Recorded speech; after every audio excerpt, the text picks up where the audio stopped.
Colômbia suspende a exportação de carvão mineral para Israel, alegando que não vai contribuir para a produção de uma indústria bélica que aniquila palestinos. A gente tem também as repercussões da ofensiva israelense, que conseguiu resgatar 4 reféns com vida, com o Hamas dando a sua versão da história e alegando que, na verdade, Israel muitos palestinos na operação, só que Israel também respondendo e falando que a história não é bem assim. Vamos entender exatamente quais são as repercussões e principais consequências.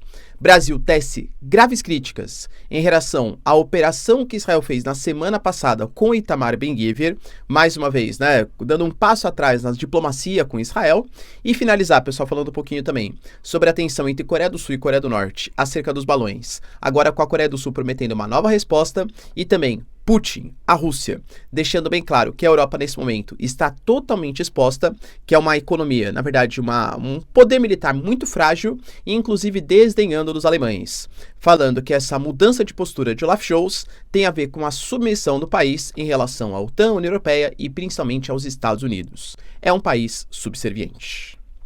Se vocês querem entender um pouco mais sobre esses assuntos, e muito mais também sobre geografia, geopolítica, atualidades, política, polêmicas, enfim, tudo para você se manter sempre bem atualizado, já se inscreve no canal, deixa seu like, compartilha esse vídeo, que o professor Ricardo conta muito com a sua ajuda. Belezinha? Para quem não me segue no Instagram, @prof_Ricardo Marcílio, e recado rapidinho da nossa parceira do canal. A sua empresa, a sua marca está em perigo. Eu sei porque a minha também estava até pouco tempo atrás, porque eu não tinha um registro no INPI. Para quem não sabe, eu tenho uma empresa, professor Ricardo Marcílio, que tem todo um ecossistema ligado à educação. É canal do YouTube, é plataforma, só que eu corri o risco de perder por falta de segurança jurídica. Mas de verdade, quando você vai tentar fazer, é um processo lento, burocrático e extremamente difícil. Por sorte, a parceira aqui do canal, a Movon, ela agiliza todo esse processo para você. Então, se você quiser, galera, por um preço altamente competitivo, sem burocracia, registrar e ter uma garantia que a empresa, a marca vai de fato ser sua, link na descrição e conta com o serviço da Movon. Você não vai se arrepender. Bom, galera, então bora lá pro vídeo, ó. Como eu falei para vocês na nossa introdução, a Colômbia, do presidente Gustavo Petro, que eu diria assim, que de todos, tá? Obviamente, né, excetuando o chamado eixo da resistência, Irã, Síria, membros ali, né, do Hamas, etc., com certeza são os mais radicais contra os israelenses. Gustavo Petro, que já tinha anunciado parcialmente o rompimento das relações diplomáticas com Israel, agora anunciou que o principal produto exportado pelos colombianos para Israel, que é o carvão mineral, lembrando que a Colômbia tem uma grande reserva de carvão, o que, aliás, coloca até em contradição, tá? Porque o Gustavo Petro, ele é um grande defensor das energias verdes, da mudança de matriz energética. Só que convenhamos que a Colômbia tem muito carvão e também muito petróleo para exportar, ele está tentando mudar, né, enfim, tal, pelo menos nas palavras, claro, só que ele sofre uma resistência muito grande, claro, das indústrias locais. Mesmo assim, galera, ele anunciou que por conta, né, das ações de Israel, até que o Geno, segundo ele, termine, ou até que Israel aplique o que a Corte Internacional de Justiça deliberou, que é a finalização, a cessão, pelo menos momentânea, das operações em Rafah, ele não venderá mais carvão, alegando que o carvão mineral ele está sendo usado pela indústria bélica de Israel para aniquilar, para promover um Geno, contra a população palestina. Só que a gente fala, pessoal, de uma comercialização que, segundo Israel, está na casa de 450 milhões de dólares, sendo que, de todo o carvão que Israel utiliza, 90% do carvão vem da Colômbia. Então, óbvio que isso pode comprometer muito Israel. Mas, de novo, né?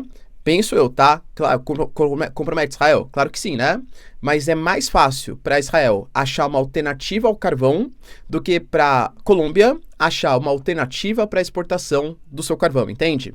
Acho que Israel consegue suprir essa demanda porque você não tem uma coalizão, um boicote internacional contra Israel. Se todos os países se mobilizassem, não, vamos aqui, né, uma OPEP do carvão, etc., existisse, e todos os países se mobilizassem para não exportar, creio que o impacto poderia ser muito maior.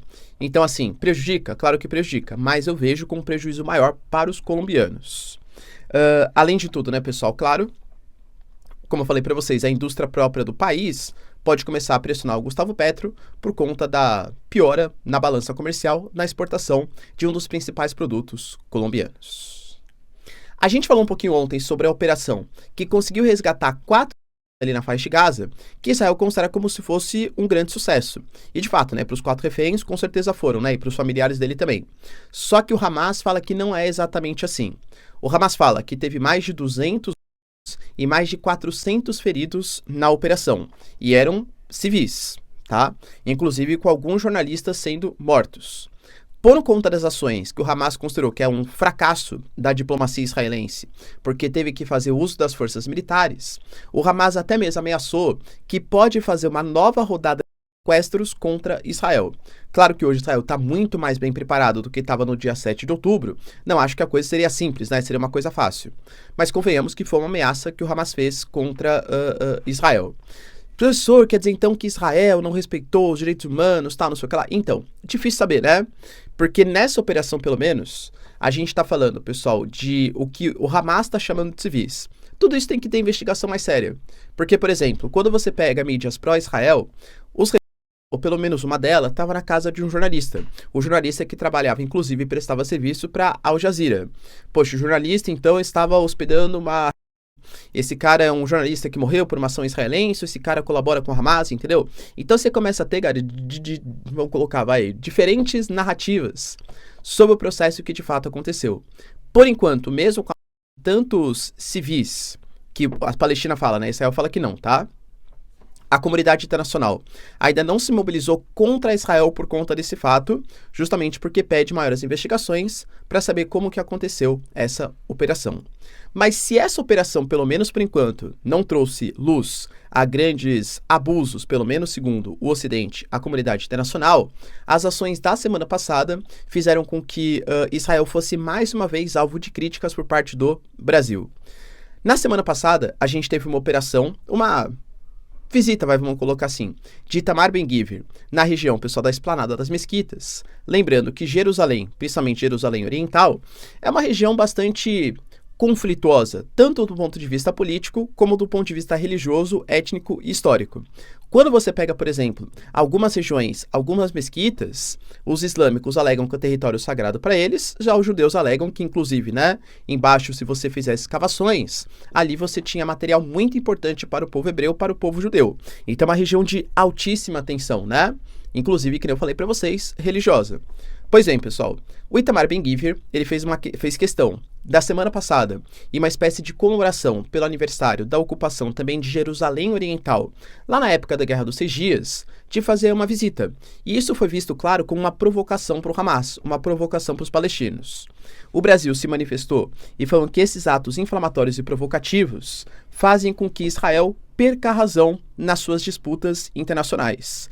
Criticou nessa visita do Ben-Gvir e, inclusive, colocou que é a favor da solução de 2 estados. Ou seja, o Brasil, mais uma vez, criticando as ações de Israel por provocações contra os palestinos. A gente teve também, pessoal, notícia bem importante relacionada às Coreias. A gente já falou sobre isso nos vídeos, né? Então, para quem acompanha o canal, vou falar bem rapidinho aqui, só para quem é novo, tá?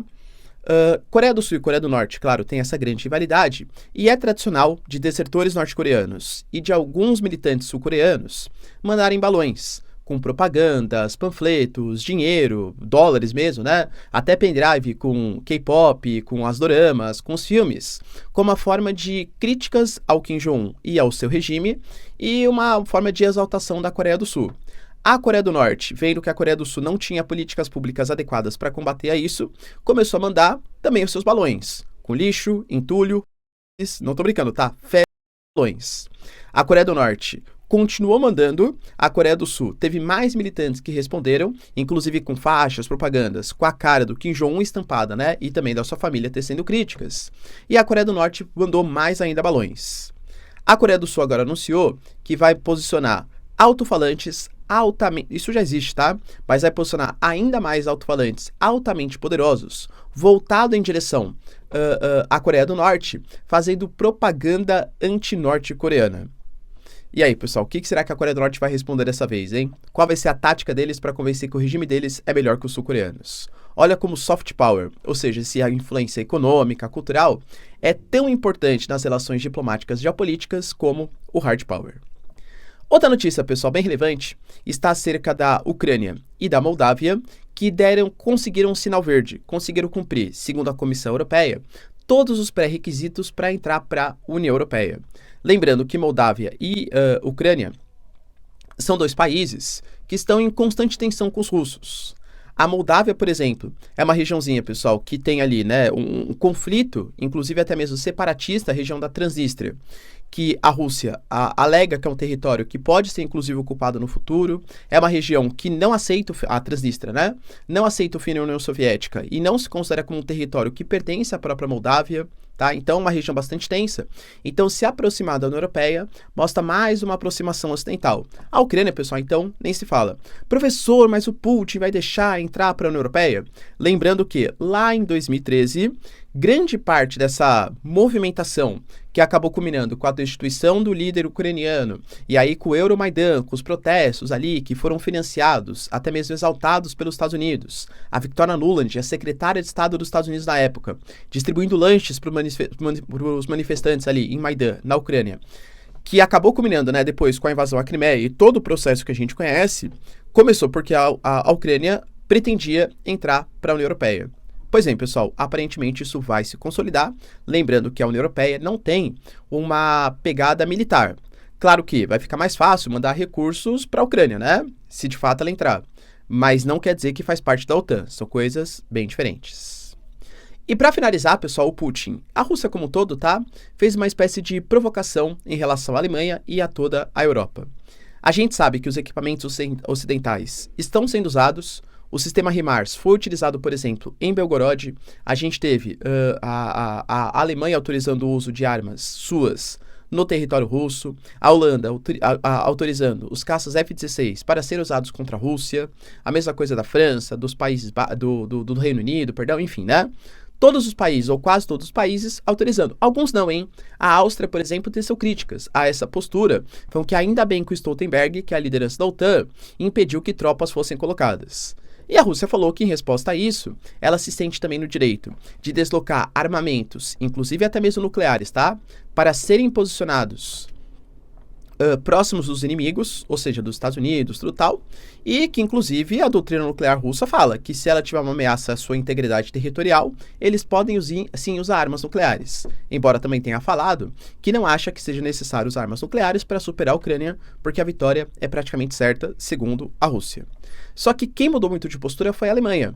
E aí isso causou uma certa estranheza, porque a Alemanha era muito reticente em fornecer os mísseis Taurus, por exemplo, de longo alcance, de maiores interferências, mas nas últimas semanas, principalmente depois que a Rússia fez a ofensiva próxima de Kharkiv, a Alemanha mudou sua postura. E a Rússia, tanto por meio do Medvedev, né? Que o Medvedev, para quem não sabe, né? É um dos conselheiros de segurança. Já foi, inclusive, presidente da Rússia. Toda vez, assim, que é declaração polêmica, é ele que fala. E aí fez críticas, até mesmo caricatas em relação à Alemanha. Mas Putin e o Peskov, o seu porta-voz, deixaram bem claro, pessoal, que as autoridades alemãs, elas estão correndo contra o relógio porque elas têm que agradar Stoltenberg, Bruxelas e Washington. Ou seja, a OTAN, a própria União Europeia e os Estados Unidos. Que a Rússia entende que eles estão numa situação complicada. Dando a entender, pessoal, que a Alemanha ela teve graves problemas em relação à soberania do pós-Segunda Guerra Mundial. Convenhamos que ele está falando, possivelmente da Conferência de Potsdam, que fez aquela divisão, criando zonas de influência. E mesmo assim, durante toda a Guerra Fria, e mesmo na pós-Nova Ordem Mundial, a OTAN, que, claro, é liderada, financiada principalmente pelos Estados Unidos, deu uma espécie de cobertura para a Alemanha. Então a Alemanha sempre deixou ou seu domínio político durante um tempo, ou seu domínio militar na mão de outros países. E agora, como a Alemanha se vê muito frágil, ela precisa correr contra o tempo. E, aliás, agradar quem manda na Alemanha, segundo, claro, o Peskov, que é a União Europeia, que é a OTAN e o próprio Estados Unidos. Inclusive, o Putin deixou bem claro, tá? Olha, a Europa tem que entender que eles estão numa situação complicada, porque eles não têm defesa. Ele falou, né? Olha, a Europa não possui um sistema de alerta de defesa. Eles estão indefesos no momento. Se referindo que se a Rússia quiser usar armas nucleares, os europeus não têm muito o que fazer contra o território. E aí, pessoal, você concorda com as palavras do Putin?